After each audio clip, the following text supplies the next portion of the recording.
ქართული ჯარისადმი მამუკა ხაზარაძის მოწოდებას რომ არ დაემორჩილონ ახალ პრეზიდენტს და უარი უნდა განაცხადონ ინაუგურაციაში მონაწილეობაზე პოლიტიკური სპექტრი ეხმაურება. ოპოზიციური პარტიის ლიდერები ხაზარაძის განცხადებას ეთანხმებენ, ისინი ერთადერთ ლეგიტიმურ პრეზიდენტად სალომე ზურაბიშვილს მიიჩნევენ. მმართველ გუნდში კი აცხადებენ, რომ ეს ქვეყნის არების კიდევ ერთი მცდელობა, ამ ფორმით კი ჯარზე საუბარი მათთვის მიუღებელია.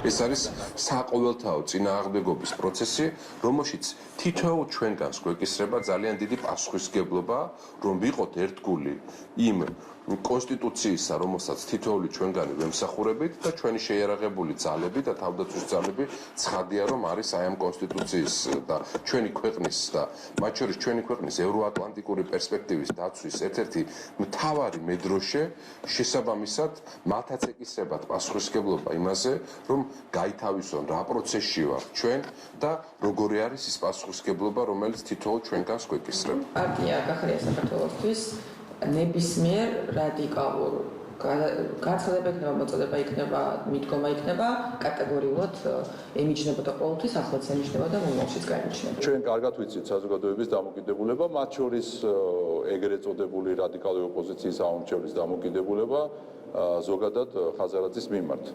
ამიტომ რაც მეტ ამისთან ანტისახელმწიფოებრივ და ანტიქართულ განცხადებას გააკეთებს, მით უფრო დაჩქარდება ხაზარაძის და გახარიას პოლიტიკიდან წასვლის პროცესი.